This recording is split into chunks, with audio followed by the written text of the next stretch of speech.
So yeah, I'm not sure if you heard in the beginning of the week this Usher story that happened where allegedly he was throwing the strippers fake money, like with his face on it. Not fake money. Not fake money from Usher. I did not hear that. Are you for real? It was Usher bucks. Oh my God. The internet was roasting him for 24 hours, like going really hard because, strippers work hard for their money. So for somebody to go in there with fake money, that's kind of foul. Usher, like the audacity. The audacity. Right. Pull some shit like that with me. So clearly you haven't heard the story, but I'll keep going because there's a twist to it. A twist? There's a twist to the story. There's a twist? There's a twist to the story. So the girl or whatever, the reason why we found this out was because she posted on her Instagram, like, what would you do if you at the end of the night, you find out your money has Usher's face on it? Then, everybody went crazy, kind of like how you did. She's literally shaking her buttocks in your face. She is giving you services rendered. And you gonna pay her with some fake money? Nah, If she caught you outside, I would be like, well, you messed with somebody's money. Good luck. So here's the twist. So it got really bad to the point where the rep for the Las Vegas strip club that Usher went to, they said that Usher actually did spend thousands of dollars on dances and bottle service. And the fake Usher bucks was kind of promotion for his tour that's going to be in Vegas. I think it's this year. Yeah, but you don't put a Usher buck. Yeah, that's going to be in July 2021. You don't put a Usher buck in a G-string though. But here's the thing: the girl posted it for clout. Basically, they screenshot her conversation. She said, "No one ever said this was the only money he threw. I asked the question and y'all ran with it. Not my fault." That's foul that she did that because this man got roasted and he actually did spend money there. And now here's the thing. He clearly didn't spend enough. I am sorry. Like, we are entertainers. If we have a night where we are at a club, are we going to do that bull? Hell no. I'm not sure in what way he used the money, but what she did now, like, that basically jeopardizes the business of the club that she works at. And, if I was Usher, I wouldn't go back there. And I think she should get fired because that's some clout chasing to me. I would say, as the entertainer, I would never have Alex Bucks on the floor. Like, if that's what y'all are doing and that's your job, no judgment. If I'm going into a strip club, then I know, like, it's real dollars. And honestly, it's 20s. Like, if you I'm not going to throw, ones. That's pathetic. That's I'm not going to do that. Well, I'm going to throw ones. But yes, that was Usher's little thing. I mean, it just sucks that someone of Usher's caliber, he's an icon. I'm not going to say a legend, but, he's done a lot of shit. Okay, I'm sorry. Usher is a runt. Oh, he's the runt of the litter. He's been with us so long, like since he was 14. So is Bow Wow. Well, do not compare so is little Bow Wow. Do not compare Bow Wow and Usher. That is like comparing Beyonce and Carrie Hilson. And I don't even like Usher like that, but we gonna give Usher his flowers. But I'm just saying, like, it's crazy that this is what he's doing right now, like getting roasted over this. I'll give Usher a dandelion or two, but flowers, no. Ooh, not a dandelion. A dandelion from somebody's front yard. I'll give him a couple dandelions. Or those weeds where, like, it blows off. I forgot the name of those. Those are dandelions. No, dandelions are the ones with the yellow petals, isn't it? And then they turn white, and then you blow them away. Those really? Are both dandelions. I did not know that. Seriously, I didn't know that. Yeah. I would say I probably know that because, like, I'm an East Coaster, they grew where I lived, so that's why I knew. They probably didn't grow in the South. But also, y'all have Venus flytraps, so I don't know about those. I was obsessed with those as a kid. I just thought it was just so fascinating. Like, we didn't have, that's the thing, like, we had dandelions, we didn't have Venus flytraps. Mm. Like, they didn't grow in New York. Like, like, that was not something that happened. So while we're on strip clubs, this viral clip from Jocelyn's Cabaret season 2 has made its round on the internet, and it is crazy. I want you to watch it. It's like 25 seconds. Okay, send it to me. I need you to see it first to like get that reaction out of you. What did I just hear? That is the teaser for Jocelyn's Cabaret. Oh my God. I was speechless. And a lot of people were like, it took a lot of people. Yeah, exactly. Exactly. That's like I will say, just so everybody in the audience knows, your body, your choice. I would never call it double homicide. right. See, exactly. That's the reaction everybody had, like skull face emoji, because people were just taking out that they did that, and then that's how the teaser ended. So let me unpack that while you like get yourself together. I could not believe that woman said that. And here's the thing, like, of course it's not funny, but the thing is, like, I think it was the sheer audacity of it. Like the audacity of her to say double homicide. That's your trailer? That's the trailer. That's the trailer. That is literally no Vaseline. That is what it is. That is the trailer version of no Vaseline. That was some hard shit. I could not believe that happened. And that poor girl, like, I hope she's okay. I was connecting with her when she was telling her story, and I really was like, oh, I get it. I understand, I've been through hell myself. But it was just like that's not what you do in a trailer. You slowly, like, you ease people in. That's like, I am not laughing at the situation. I am laughing at how production handled it. The girl who said double homicide, it looked like it was something that she meant to say in her head, and she said it out loud because she immediately apologized, like, oh, sorry. Like, it was just so nonchalant how she said it. And then it was like the, bitch. Ah! I'm laughing at it, I swear to God. But it's funny. It's that uncomfortable laughter where it's like, I don't know how to react to this, so all I can do is laugh. And me, of all people, when I can't believe you said something, oh, you done said some shit. It was just the audacity of it all. It was almost the audacity of caucasity, but it wasn't caucasity. Child. And now, a word from our sponsors. Is there something interfering with your happiness or preventing you from achieving your goals? I know personally I have had a real issue with procrastination and showing up for myself. BetterHelp will assess your needs and match you with your own licensed professional therapist. You can start communicating in under 48 hours. It's not a crisis line or self-help. It's professional counseling done securely online. There is a broad range of expertise available, which may not be locally available in many areas, and the service is available to clients worldwide. You can log into your account anytime and send a message to your counselor and get timely, thoughtful responses. Plus, you can schedule weekly video or phone sessions, so you won't ever have to sit in an uncomfortable waiting room as with traditional therapy. BetterHelp is committed to facilitating great therapeutic matches so they can make it easy and free to change counselors if needed. It's more affordable than traditional offline counseling, and financial aid is available. BetterHelp wants you to start living a happier life today. Visit their website and read the testimonials that are posted daily.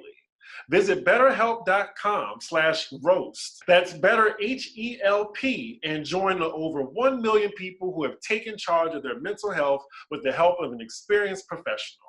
In fact, so many people have been using BetterHelp that they're recruiting additional counselors in all 50 states. Pop Roast is sponsored by BetterHelp, and our Pop Roast listeners get 10% off their first month at BetterHelp.com/roast. So continuing from a story that we've been reporting on, J-Lo and A-Rod are now officially broken up. Like, after all that, I thought it was going to be saved. For real? can't keep a man low. You really thought that was going to be saved? I thought that since they had so much of their businesses intertwined, it seemed like they've been together for a while. And I feel like her kids already have gotten used to him. So I just thought they were going to try to make it work. But apparently it wasn't enough. You can never get used to ugly. You think A-Rod is ugly? I am sorry, but Casper is finer than A-Rod could ever hope to be. And if you're like, there are too many fine Dominicans to get with an A-Rod.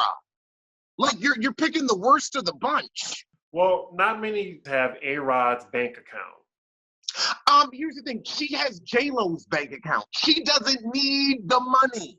But she wants the man. She needs a man, though. That's the thing. Like, She you said, have all the money. I need a man, but I don't need a man's money. I'm just saying, like, sometimes people just want a man, a body. So, Well, the thing is, if I'm going to want a man or a body, he's going to be attractive. She should have stayed with Casper. Casper was fine. He was a sissy, but he was fine.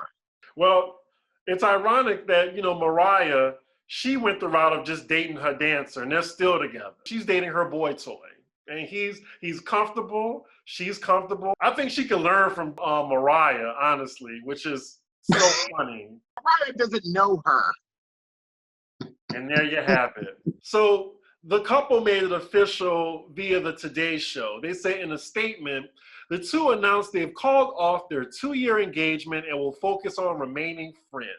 They ain't gonna be friends. They trying to keep shit from being too messy. The 2-year engagement at their age, I'm sorry, I have to say this, at 38, after 2 dates, either I want to marry you or I need to stop messing with you. After 2 dates, that's where we are in the age group. If you don't know after 2 dates, you don't want it. This is their statement. We have realized we are better as friends and look forward to remaining so. We will continue to work together and support each other on our shared businesses and projects. We wish the best for each other and one another's children. Out of respect for them, the only other comment we have to say is thank you to everyone who has sent kind words and support. This is why we don't fuck. This is exactly why, because you don't bring everybody into your business that you fucking. And just so everybody is clear and understands, we're not interested in each other, but we are good friends. Is he there for me when I need him? Absolutely. Are you a good friend to me? Yes. And we can leave it there.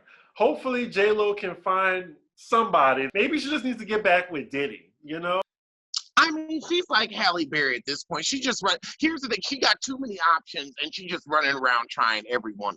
Like shoes or something. I don't know. Like a good shoe. I mean, honestly, like me with cities, I went from the Hamptons to Vegas to San Francisco, and then finally I said, okay, here. That's a good point. Oh, my, you know what she is? She's Goldie Cox. Who's that? I said Goldie Cox. She's waiting to find one that's just right. Oh, okay. I was like, is that an actress? Goldie Cox. Okay. I was like, does he mean Goldie Hawn? Oh God, no! I like Goldie Hawn as an actress, so no, I wouldn't. Not to be off topic, but I loved her so much as a kid. Like I loved Overboard. I thought she was just a funny white woman. Ditto. She's a good actor. She's a non-problematic white woman. Like her and Nikki Kidman. It's like we can fuck with them. They cool. All they do is they get out. They make great art and they go home and mind their business. We can fuck with them. We can stand them. Not all of them. Not all of them. But them. They're good ones. Overboard and First Wives Club. Like you don't own me. Don't say I can't go with other boys. Papa, papa, papa, papa, and don't tell me what to say. And don't tell me what to do. I'll live my life however I want. I don't have to ask of you. That was like the first. Alexander Diane Rodgers, he does his cabarets in Vegas on Saturday nights. We go from non-problematic white women to problematic white women. Wait, hold on. What did that bitch Sharon Osbourne do now? Well, she's not a part of the talk anymore, and the talk came back this week. Honestly, I didn't get to catch the first episode. I totally forgot. And let's be real. The talk, nobody was talking about the talk this much ever. Ever. Honestly, I mean, even when Eve came on, I was like, I thought I would be interested because, like, I've been an Eve fan from back in the day. Like, I loved her TV show. I love her rap. I love her music. She wasn't the winner on the talk show. Right. I just never was interested in the talk. But yeah, their first episode was this past Monday. They came back, and it's the first episode since Sharon Osbourne exited. Tell me! And it was featuring all the hosts, and they brought on a diversity, equity, inclusion, and justice expert and a life coach. I'm guessing it was needed. Cheryl, she said she wanted to clear something up. She said there was a discussion about Sharon and I communicating with each other with the text messages. She said, I have not spoken to that bitch. And she didn't say it like that, y'all. But she said she did not speak to her and did not have any phone call missed or received that she found in her phone. But she said there was text messages noting that she didn't speak or acknowledge those text messages because there was still an ongoing investigation with Osbourne and her job. So she did text her, she just didn't return it. Well, they weren't worth returning. That's right. I'm pretty sure everything's just gonna go back to normal. I wonder who's gonna take Sharon's seat. That will be really interesting to figure out. So Lisa Ray and The Brat have ended their feud. Did you know that? Well, I mean, when you're talking about Lisa Ray and The Brat, do we ever really know what they're doing? Unless Dish Nation or Foxhole tells us. And do we care? Like you clue me in. What's been going on with it? So Lisa Ray and The Brat, they ended their feud. Wait, let me stop you. I honestly can't care about the irrelevant and the peasant arguing with each other. Now, who's irrelevant and who's the peasant? I'm gonna let y'all figure that out. But I wish I could. I'll give a shit for the show, but I don't care. And the truth is, y'all don't either. But we're gonna make it interesting. So this was at The Brat's birthday party. Lisa Ray was there, and they saw each other. They gave each other like a warm embrace, and it was all captured on Jermaine Dupri's Instagram.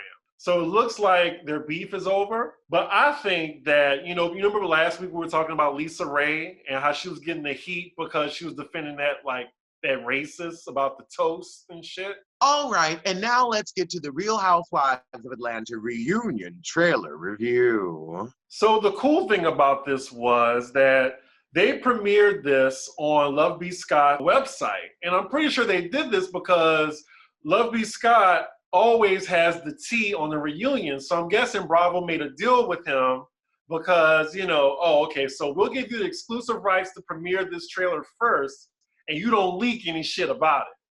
So we didn't hear anything about what happened at the reunion this year. And now we know why. Right. All right, let's get to peeping. Did we talk about the fashions, how everybody looked terrible? Yes, we did. Okay, I just wanted to make sure that everyone knew I thought that everybody looked terrible. I'm 18 seconds in and I'm already bored because the season wasn't about anything. I don't care that Kenya cares what goes on with Portia's pussy. I don't care what goes on with Portia's pussy. Let her put her pussy where she needs to put it. Yes, this trailer was actually terrible. I actually just think you should just watch the whole thing, then give your comments afterward, because the whole internet was very angry by this trailer. Oh, I'm 37 seconds in, and I started hearing Kenya talk, and I'm just like, girl, shut up, you can't keep a man. You're mad at Portia because Portia can keep a man. Portia may have had a sissy-ass husband, but she had a husband. What do you have? You have Mark. It's a joke. And the punchline is you. So yeah, what I saw from the beginning, it was just people going back and forth. Drew was praying, and then I think Cynthia didn't say a word in the whole trailer. Cynthia hasn't said a word that was worth anything all season, and Drew needed to be praying for another acting job because she ain't nobody's reality star. So she needs Jesus. I think the only people that had a speaking role in this trailer was Candy, Portia, and Kenya. I think no one else talked, which was crazy to me. Well, Kenya's always talking, but don't nobody want to hear what she has to say. Candy, unless she's talking about how bad her hair looks, I don't want to hear any words out of her mouth because she didn't bring anything this season. It's like, unless you're going to talk about how bad the hair is, let's talk about the plastic shit you put on your head. You can't see it. It's plastic. Wiggy, wiggy, wiggy. I don't want to touch it. It's acrylic. Wiggy, wiggy, wiggy. But we know it's there. And you're pretending it's your hair. Unless she's going to sing that, she ain't got shit to say to me. Shut your mouth. Shut up. I thought it was kind of foul that Kenya tried to bring up Drew's ex, her baby daddy, who's in jail or something like that, who went to jail. And I'm like, how can Kenya critique anyone's family or marriage? I was like, Kenya, you ain't got a man or a mama. Shut up. Shut up. Shut the fuck. Shut all the fucks up. You ain't got a man or a mama. You ain't got no room to talk about anybody's family until you get one. And your daddy only coming around because of the checks. Shut up. Well, there you have it, you know. Candy said, I always love them on their knees. Is that why you with Todd? Because he's 2 feet tall? He already on his knees. Is that what it is? Is it? Oh my God, Kenya gonna say your baby daddy is under the roof of the jail. Your baby daddy don't fuck with you. He married you and left you utterly and completely alone. She really opened her mouth to talk about somebody else's baby daddy. In the words of Phaedra already read you for your life. You were peddling through sperm banks. You found Mark. He didn't fuck with you. You pulled a conceive and leave. At your age, and you want to talk about somebody else's family? You pulled a conceive and leave at 48? And you want to open your mouth to speak on somebody? Good luck. Well, I wish you good luck, but I'm not going to waste a wish on you because your man don't want you, so neither do I.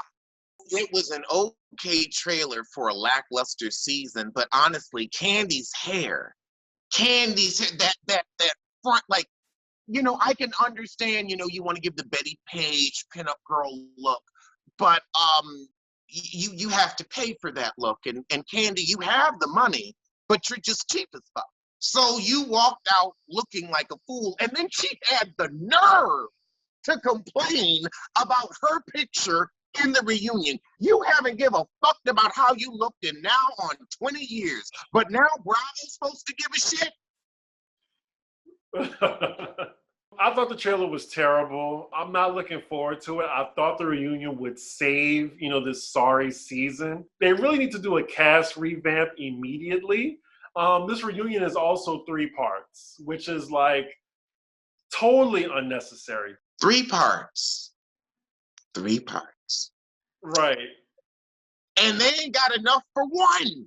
It's pretty dismal. Everyone collectively hated this trailer. I'm glad that B. Scott got his coin though from it, but everybody hated this trailer. I think the season wasn't anything to write home about. Right. I agree. Also, while we're on the topic of Atlanta, can we just get to what, like, Marlo was talking with Joseline, and I'm guessing she, you know, was trying to insult Portia every chance she got, and here were some quotes from the interview. She bragged about her money, saying that she would never be broke because she owns so many properties, including her mom's house. I'm sorry, hold on. We're going to talk about John Amos's daughter. If you were some type of real estate maven, you would have brought that up years ago when your money was in question. You have Bravo money, and you've been able to save it. And the thing is, we can tell you ain't got the coin you used to have when you were tricking off because you're walking around in ill-fitting fashions. Ill-fitting. I dress nicer than her, and that's pathetic. She said, I'll never be broke. Never. Because I don't have a drug habit. Girl, your tits done hit the flow. You're too old to have a drug habit. When asked about whom she's referring to, because she was trying to throw shade, Marlo Corley answered, I don't know. Apparently someone else on this cast has a drug habit. She says she's willing to squash the beef with Portia. She said, I feel like we're gonna make up because at the end of the day, I do love Portia. She's good people, as in I feel like she has a good heart, but I feel like she's gotten a little too big-headed. No, Portia is a woman who knows her value. Marlo, you're a woman still looking for your value. Jesus Christ. I'm sorry, it's the truth. Is she like she's looking for it? You know, she's locked up on this show. She's making some okay money, but you can tell by her fashion. The thing is, the longer you've been on the show, the more your fashion should upgrade. You came on here looking like Naomi Campbell, and now you look like Nene. You went from Hermes to Wish.com. Well, good luck to Marlo next season. Maybe she'll get that peach that she wants because she said that she still is interested in being full-time. Now she's interested in being full-time because she needs the money, and you can tell that by her clothes. Just while we're still on Housewives right now, the Beverly Hills trailer came out for that season, and it was everything. It was everything. And this is the diamond, pun intended, this is the diamond of the franchises. I think this is the supreme. Like, these ladies in the trailer, you can't even tell COVID happened. You couldn't even tell they're living in a pandemic. These ladies, they rent islands. They have mansions already. They have private jets. So everything is private with them. So they don't even need masks.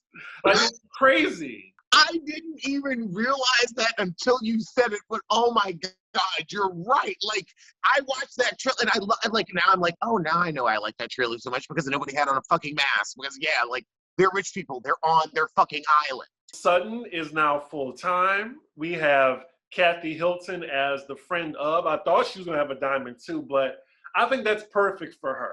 Garcelle is back. I don't think her role is going to be that big though. Hopefully the work that she's doing isn't going to be in a movie where she's not speaking at all. Hopefully we'll get to hear her. Right. Then we have the new Asian woman who is going at it with Sutton, which I love. So she's here to play. It looks like Erica is getting the victim edit, or she might get the victim edit. We don't know yet. I will say, watching Erica be poor, you can see it seeping through her in every moment. Like, now we can say, you were lying. You were not with him because you loved him. You were not here for the coup cock. You wanted the money. And the truth is, you were a dumbass. You should have been getting widow money. You weren't brave enough to kill him. I'm sorry, if I'm marrying a coot like that, he's not surviving past 75. And now he's got dementia and has blown all your money, and you wasted the last 20 years of your life, and you have nothing to show for it. Nothing but poverty. You're back at square one at 50. As a white woman, woo, child, I wouldn't want it. I wouldn't want it. I wouldn't want it. Mm-mm. I wouldn't when she's back at square one, honey. And now you got to sell old pussy. Anywho, I think she definitely did it. She's lying. But I think Sutton called her out, and that's when we see a little clip of her going off on Sutton. Or what? Or what? I was like, whoa. And Sutton was just like, or nothing. I still have money. You're the one out here with nothing to lose. You're the one out here. You're about to be homeless. It's just funny seeing Erica come for Sutton. She's trying to be intimidating. Like, in every moment of the trailer, she is a woman in distress. Let's talk about HelloFresh. With HelloFresh, you get fresh, pre-measured ingredients and mouth-watered seasonal recipes delivered right to your doorstep. Now, I don't have time to go to the grocery store. I'm busy editing or watching my favorite Marvel shows, so I can count on HelloFresh to make home cooking easy, fun, as well as affordable. And that's why it's America's #1 meal kit. Now, I love HelloFresh because you can try meals ready in 20 minutes or less. It lightens the prep recipes and quick breakfasts and lunches. It's perfect for a busy schedule. HelloFresh offers 25 plus recipes to choose from each week, from vegetarian meals to craft burgers and extra special gourmet options. HelloFresh's ingredients are sourced directly from growers and delivered from the farm to your front door in under a week, contact-free, of course. So I got my HelloFresh box, and I had like the meat lovers one, and my favorite recipe that I got was the crispy Parmesan chicken with some garlic scallion couscous. Yes, couscous. I'm making couscous. And lemony roasted carrots. Like, I was so proud of myself that I made this. Like, it looks exactly like the picture, and it tastes even better than it looked. I was so proud of myself, and didn't take that long, and I was just so satisfied with it. Go to HelloFresh.com/roast12 and use code ROAST12 for 12 free meals, including free shipping. Again, that's HelloFresh.com/roast12 and use code ROAST12 for 12 free meals, including free shipping. It's America's #1 meal kit. Well, let's talk about TV right quick. Now, did you know The Circle came back? Oh, did that happen too? I've been so busy. That happened too? The Circle came back, and ooh, it was so good. It was so good. They give you 4 episodes a week. The cast is much better. It's still cheesy as fuck, but it's a little bit more entertaining. And they are really like packing on the catfish. Now, my favorite right now, I think her name is Terralisha. I'm rooting for the black girl. Like, she was good. Don't tell me anything. I'm so mad. I thought it was coming out like the end of this week, but I've just been so like consumed with getting everything together. Yep, it came out April 14th. And yeah, you have till next week to catch up anyway. They give you 4 episodes at a time this time. But yeah, it was good. I really enjoyed it. So I'm gonna review it too, y'all, if y'all want to check it out on my channel as well. Yeah, check out his channel at cdiggy1 on YouTube. In other TV news, Bridgerton is confirmed for seasons 3 and 4, and I'm just like, how presumptuous. It was just that popular, you know? I could only get through the first couple episodes. Like, I don't know what happened, why they couldn't find attractive people, but they like everybody, like the only cute person on there was the black guy. Everybody else was an uggo. And he left. He didn't want to work with ugly people. I get it. But yeah, the thing is, people were like really upset by him leaving, and I was wondering, is it because he's like essential to the story and he's a good actor, or was it just because he was fine as fuck? I think it's a mix. He's fine as fuck. But episodes that I watch, it seemed like the season was kind of centered around him. And now that he's going to leave, it's like, oh, now all we do is look at the uggos? Like, I don't care about the brothers. They ain't cute. And then they had a whole bunch of, Cinderella, like, not Cinderella-looking girls, but, like, girls that were ugly so that Daphne could be the diamond. And it's like, no, they just casted girls to where you would be pretty, but she ain't all that. Let's talk about them. Everybody has been like talking about this all week. They have been roasting the fuck out of Lena Waithe. And I'm like, Lena Waithe didn't create this. She was just the executive producer. She's not the creator of the show. She didn't direct it. She didn't write it. That's why I'm thinking people are being too hard on her. Now, I will say with Queen and Slim, yeah, that was some trauma porn. But yes, I will not be watching them. I'm not for this black trauma porn. Like, I'm done with it. Like, all the stuff that I heard that happens on this show, like, I can't watch it. I can't bring myself to watch it. Can we have stories that, can we have sci-fi? Can we have black sci-fi characters? Can we have witches? Like, does everything have to be rooted in black pain? I'm tired of it. I really am. I would say, too, as much as I love Lovecraft Country, like, I don't want to watch something with racism. Like, this is why I do the show that I do. This is a place to come when the world is too much. We don't talk about pain. We don't talk about trauma. It's all about, shitty eyelashes over here. Yeah, and the thing is, I feel like them wasn't made for us. Like, I think they made this for a white audience to look at. And I'm side-eyeing any white person that's enjoying this show. I heard about what it was, and I'm not even tuning in. And I just can't, like you, I can't do it. I can't do it. We live it. So why on earth would you want to watch it? Right. I get that racism is real. I get that, it was worse back in the day, but there's just more of our stories to tell. That's all. And I feel like Hollywood has this infatuation with slavery, Black pain, Black trauma. And it feels like with the Oscars, okay, if it doesn't have to do with like the KKK or in the 50s or Black Selma. people. Yeah, like Black people suffering. If it's not Black people suffering, it won't get greenlit. Right. It's crazy. You remember Antebellum? I hated that movie, and I love Janelle Monáe, but I was like... And that movie was terrible. Yes. It wasn't just bad. It was bad. I know that when you sign on to do a movie, the script is one thing, and when you finally get the finished product, it's another. But I'm like, girl, for real? That was a check. It was a check. Speaking of that, we have 2 more period pieces coming out. So one is with Will Smith, and it was described as a slave thriller. It's called Emancipation.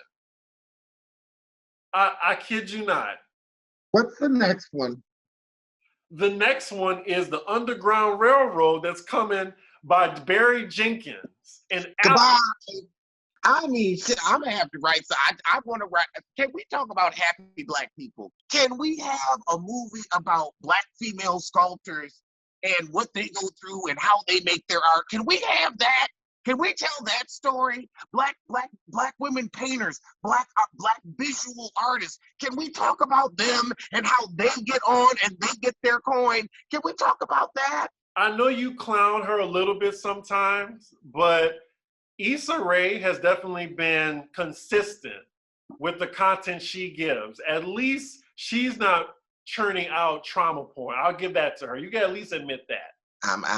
That's all that she's done. But I'm gonna give it to her. Anyway. I'm gonna give that to her, but that's all I can. But I'm gonna give that to her. I just wanted to read this to you about the Emancipation movie with Will Smith, the slave thriller. Apple Studios, in a deal reportedly valued at $120 million, they gave them $120 million to make this movie. Who encouraged this? Is Will Smith even that bankable at this age? Like, that's Independence Day Will Smith money. It says Smith's character, Whipped Peter,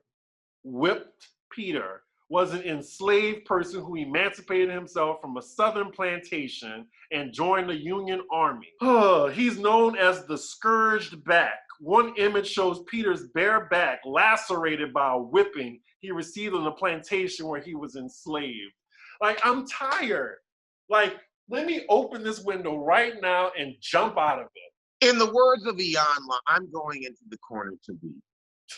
I'm going in the bushes to weep. I'm going in the bushes to weep. So there's some new tea, like hot off the presses on Shade Room right now. So Portia took to her Instagram to talk about an alleged scene that, she asked to be deleted out of the show. Did you get the gist of what was going on with that? Portia's talking about Nene, who hasn't been on the show in a year, and I think that Portia doesn't need to care about anything but the black eyes that are on Kenya's knees. It just really looks like Kenya is coming at Portia at all costs. So basically what's happening is Portia was on IG Live, and she was trying to, there was this Vulture article that came out, and Kenya said there was a deleted scene that happened. It was involving Black Lives Matter. And there was an argument that Candy and Portia had. And apparently Portia asked Bravo to edit it out so she wouldn't look bad. So then that's why Portia got online to refute these statements. So she brought up text messages. I forgot exactly what particular event that they were talking about in regards to Black Lives Matter, but Nene was involved. Nene was involved. Nene wasn't even filming this season. I think it was the special that happened like in June or something like that when they wanted everybody to participate in it. Oh. They were saying that Kenya wanted to make it a competition between Candy and Portia and try to like get them to argue and get back to the place where they were at. So, you know, it looks like Kenya was trying to play chess. She was like, oh, okay, well, I got Marlo now, so let me make sure Candy and Portia is beefing. Like, it just seems so sinister. This just happened, y'all. So I was just looking at Portia's live. Apparently, she did ask producers to take it out, but it wasn't to make her look good. She just said, okay, you have black women, an all-black cast fighting over Black Lives Matter, and she thought it would make a mockery of the movement. And I agree with her, whether you don't like Portia or not, you know? I agree too. That's something that should be taken seriously, and it's not here for fodder. I'm glad they took it out. Kenya's just been like, you're not even supposed to say stuff like that. Talking about deleted scenes and stuff that didn't even make the show. She is really after Portia. Like, even when the cameras were down, we see that Kenya was talking about the stripper. I just don't understand what Portia did. Well, I would say when your husband doesn't want anything to do with you and you're bored and have all this free time, even though you're complaining about not having a village to help you raise your child, I guess putting your attention on Portia is prudent. But I would say, you know, when you can't get a man, maybe it is best to just run after the woman that you ain't gonna get either. And with that, let's talk about Warby Parker. So Warby Parker was founded with a rebellious spirit and lofty goal to create boutique quality eyewear at a revolutionary price point, offering eyeglasses, sunglasses, contact lenses, and eye exams. Warby Parker is committed to providing exceptional vision care online and in stores. Glasses start at $95, including prescription lenses. Sunglasses, progressives, and blue light lenses are also available. Now, if you need help choosing frames, you can take the quiz. Answer a few quick questions and it'll suggest some great looking glasses that are totally personalized to fit your face and style. Warby Parker also offers contact lenses, including their very own daily contact lens, Scout by Warby Parker. Scout is a comfortable, breathable, and affordably daily contact lens. A 90-day pack is only $55. So how was your experience with Warby Parker? It was amazing. It was so simple. I picked out 5 different pairs of glasses. They sent them in this great box. I got to try all of them on and I decided to keep these. And these are such good glasses. The quality, the ease. I didn't have to go anywhere. I didn't have to wear a mask. It was great. And also, like, you can't try on glasses when you're wearing a mask because you don't know how you look. I got to do it at home. For our Pop Roast listeners, you can try Warby Parker's free home try-on program. Order 5 pairs of glasses to try at home for free for 5 days. There's no obligation to buy, ships free, and includes a prepaid return shipping label. Try 5 pairs of glasses at home for free at warbyparker.com/roast. Oh my God. Monique Samuels has released part 1 of the Binder stories, and she did not disappoint. At first, I thought too little, too late, but the way she did it, the production of it, the production value, it was a little brilliant. Like, it's only 7 minutes, but it's like a part 1, part 2, part 3. Oh my God, it is like a shady Bridgerton mixed with Are You Afraid of the Dark? You need to watch it. I implore every one of you to watch it. She's not outright reading it out. All the shit, she's reading it like a fucking fairy tale that it rhymes. And also, she gave code names to everybody, including Andy Cohen. So the code names are the Madam, Misery. Now, I want you to guess which one is which. There's the Madam. I think the Madam would be Karen Huger. I think Misery would be Charisse. No, Charisse wasn't on that season, though. Oh, Misery. Oh, Gabrisi. Gabrisi is Misery. The chef. That's wrong. Nope. The chef was the one that always stirred the pot. That's why she said that. Okay. Well, wait, if Gabrisi is big, who is stirring? Oh, Ashley. Yeah. The sleeping pill. Candace. Robin. Robin was the sleeping pill. Wait, I'm sorry. Dude, you mean Raw?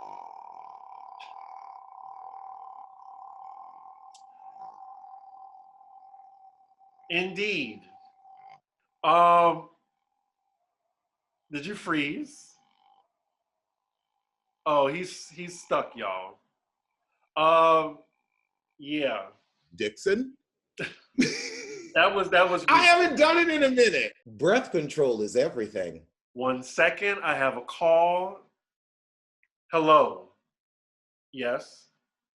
No, this is the wrong number. No. Nope. Goodbye. What the fuck? Like a wrong number. It's midnight in It is New York. midnight. It's the fuck? Let me block this number at midnight. right now. This one, if I told her she had the wrong number, and then she's like, "Well, who is this?"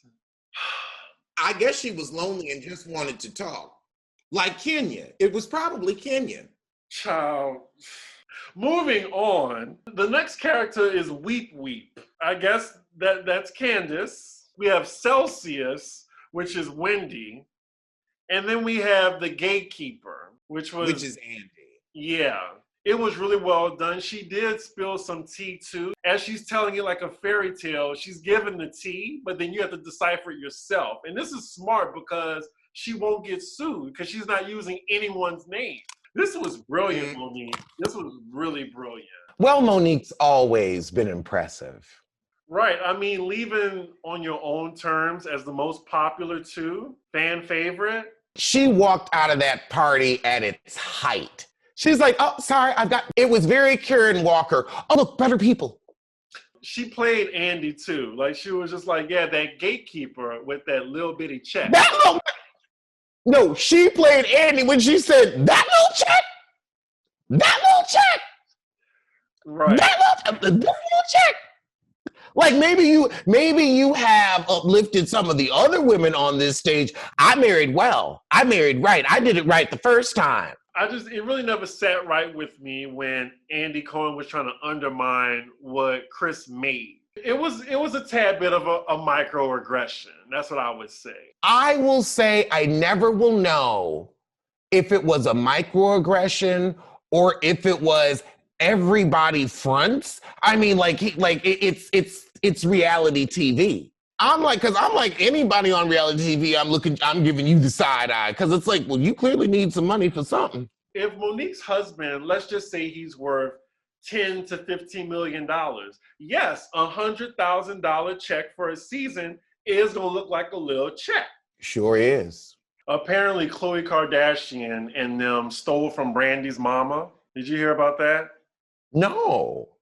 Yeah, apparently the Kardashians were sued for allegedly spending over $120,000 on Sonia Norwood's credit card. In 2008, a lawsuit was filed against Kim Kardashian and her siblings Khloe, Kourtney, and Rob for some reason when I said Rob, I just thought of Rob. Dixon? Yeah. Sonia Norwood accused the Kardashians of running up her Amex for over $120K in 2006 and 2007. The lawsuit requested the money be returned with the 10% interest on top. However, the case was dismissed and settled out of court in 2009, according to previous reports by People. Wait.